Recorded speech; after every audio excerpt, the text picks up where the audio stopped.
today and a decision, the process, a decision reached, but it appears as though there was very little discussion and the whole process has been adjourned. No. It's not so. Charles, yes, Nigerians have a right to expect, after all, we are their representatives.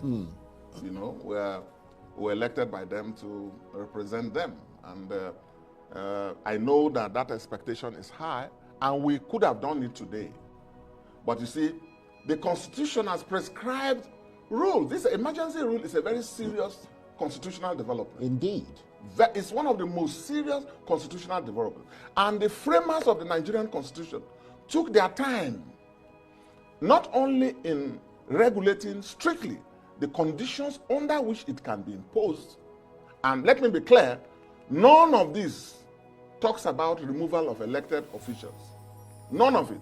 In other words, the expectation is that the president, even when he declares a state of emergency, can do so to strengthen and aid the elected officials, not to replace them. So if it's that important, why didn't you guys discuss it today? By the Constitution, after the declaration, which the president has done, what he has done has not actually completed the declaration. The president has only started the process. Yeah, but he's sworn in the administration. Yes, whatever he has done is inchoate. It has not crystallized. The powers of emergency under Section 305 have not crystallized. In other words, legally speaking, constitutionally speaking, there's no effective emergency rule now. Until it is. Until the Senate and the House, the National Assembly, collectively speaking, by 2/3 majority. You see how the Constitution recognizes that it's an extraordinary situation. Right. Now, the constitutional requirement is for the president to forward that proclamation to the National Assembly. Well, he said he has. And it has to be gazetted and sent. He said he has. Now, when they receive, the Speaker and the Senate President, as they normally do every morning, they will read communications from the executive. That has to be presented. Right. Once that is presented, then the process of the National Assembly's participation in this emergency rule process has kicked in. For now, today we expected it. I was there. A lot of members were there. And we all have our views. There may be some who are in support, but I can tell you it will be a difficult thing to get it passed.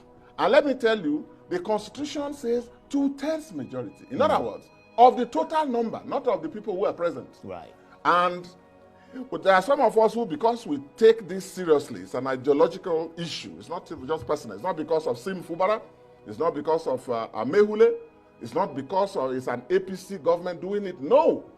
It is for some of us ideological.